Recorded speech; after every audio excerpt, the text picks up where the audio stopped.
प्यारे बच्चों, आज हम डिराइव करेंगे expression for electric intensity due to an infinite sheet of charge using Gauss theorem.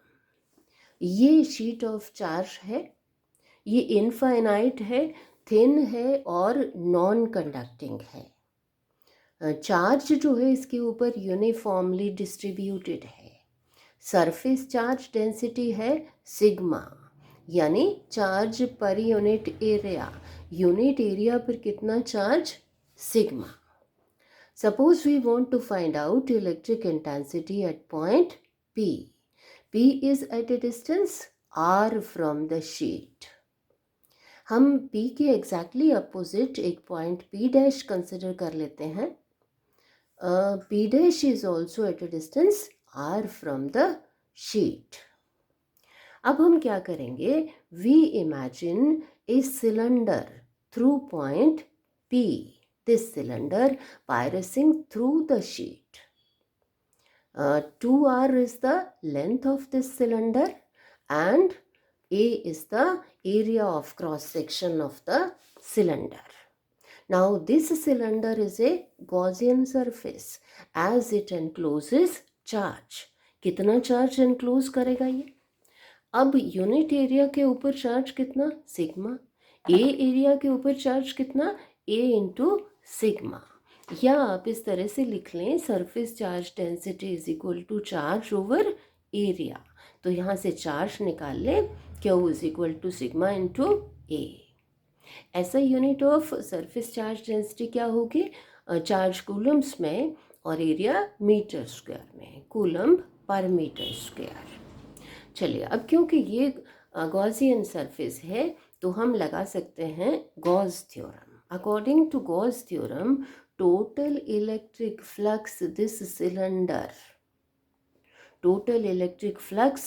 through this cylinder is equal to charge enclosed divided by epsilon naught. तो total electric flux को हम लिखते हैं E vector dot ds vector, it's integral over closed surface S. ये S area कौन कौन से surfaces include करेगा, ये plane area S1 on this end, दूसरा plane area S2 on the second end, और ये कर्व्ड सरफेस S3. तो ये इंटीग्रल तीन इंटीग्रल्स में बन जाएगा, तीन इंटीग्रल्स बन जाएंगे इसके. E vector dot ds vector integral over surface S1 plus E vector dot ds vector integral over surface S2, और इसी तरह से ये integral over surface S3 equal to charge कितना, sigma A divided by epsilon naught. अब इसको open कर लें डॉट प्रोडक्ट को, magnitude of first vector that is E into magnitude of second vector that is ds into cosine of the angle between ES vector and DS vector.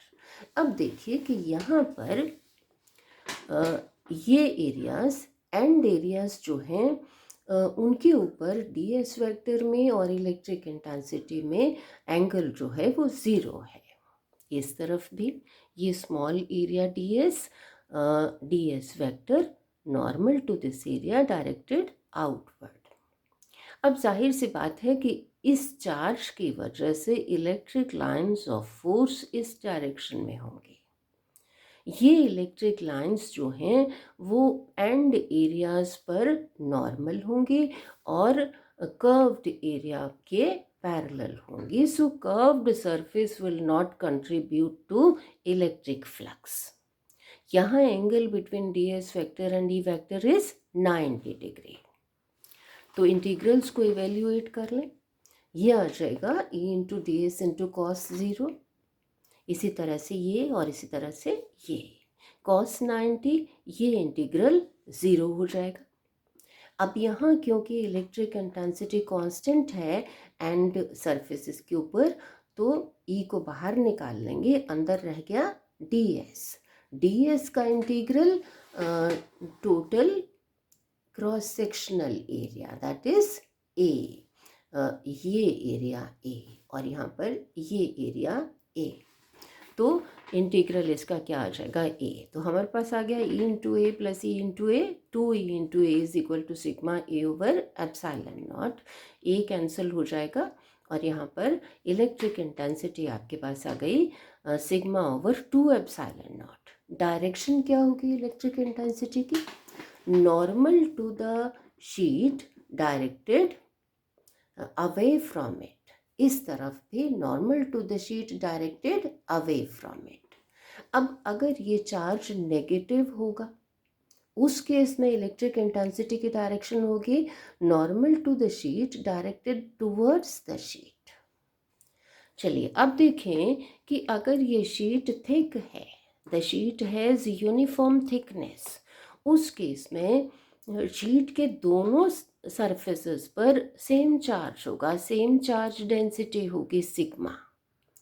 तो charge जो है enclosed by the cylinder will become double, double charge होगा। तो यहाँ पर हमारे पास 2 sigma into ए आ जाएगा और हमारे पास यहाँ 2 सिग्मा इंटू ए और इलेक्ट्रिक इंटेंसिटी आ जाएगी सिग्मा ओवर एप्सिलॉन नॉट। या हम इस तरह से लिख सकते हैं कि दोनों सरफेसेस की वजह से इलेक्ट्रिक फील्ड होगा sigma over 2 epsilon naught plus due to other side sigma over 2 epsilon naught, और हमारे पास ये इलेक्ट्रिक इंटेंसिटी आ जाएगी। चलिए अब देखें कि अगर ये शीट कंडक्टिंग है, थिन है और इनफाइनाइट है, उस केस में भी दोनों साइड्स जो हैं, दोनों साइड्स पर चार्ज होगा, चार्ज एनक्लोज्ड उस केस में भी डबल हो जाएगा और यहाँ भी हमारे पास इलेक्ट्रिक इंटेंसिटी क्या आ जाएगी सिग्मा ओवर एप्सिलॉन नॉट, या इस तरीके से देख लें। तो बच्चों I am sure you have followed, thank you.